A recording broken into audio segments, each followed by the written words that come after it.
Hi, how are you doing? Today it's about standing up to your values and standing up to your ideas.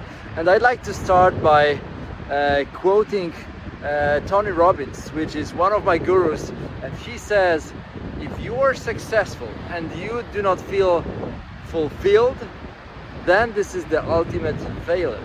If you have won and you do not feel fulfilled, this is the ultimate failure. And yet it happens for many entrepreneurs, for many people, that we succeed and we kind of do not like it. And this typically happens when we do not agree internally with the way we did it, or maybe we have climbed the ladder that we didn't want to climb. It was just put against the wall that we didn't want to climb. We succeeded in a way that we internally do not agree with, or we are not very proud of, or maybe we have just achieved something which isn't our core ambition.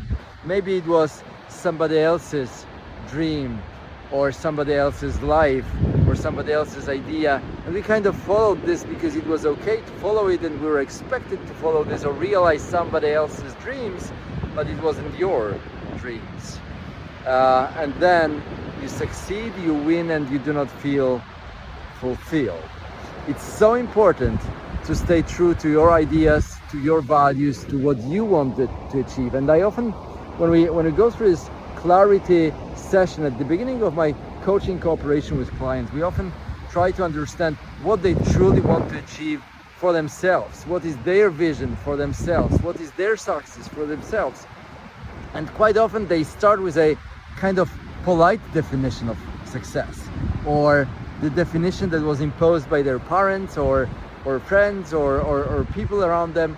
And I often invite them, just tell me the truth. What is it for you? What do you value? What is your idea that you want to pursue, that you want to stand up for? I think this is important so that at the end you feel fulfilled, but also so that during the journey you are empowered, you feel energized, and you want to do it, you want to get to the end. I think this is truly important.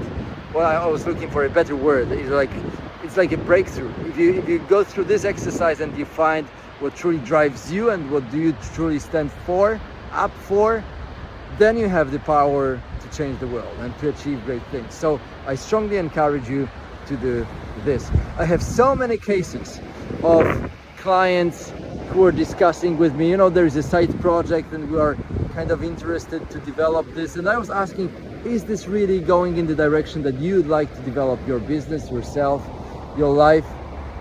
And quite often they were saying, no, it was just kind of opportunity, but no, actually we don't care that much. And after such discussion they realize, well, achieving that wouldn't mean success for them.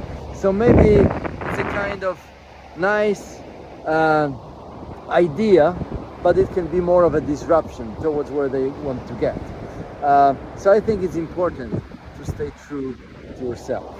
I have been also myself in so many situations when we had to stand up to our values. I was, under the pressure from investors, venture capital in my business, IT company, for 7 years. And I can tell you, many times I was being influenced in the way I wouldn't like to be. I was being pushed to do things that I wouldn't like to do myself, or I didn't find just to do. And it was a big fight if we were against this.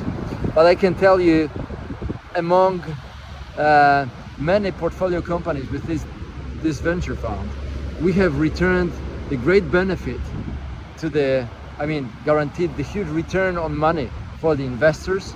We have won at the end. We have built a fantastic business that we sold to a great investor from Los Angeles, private equity from Los Angeles, from United States. We have won, and so many other companies were coming to me asking, how did you do it?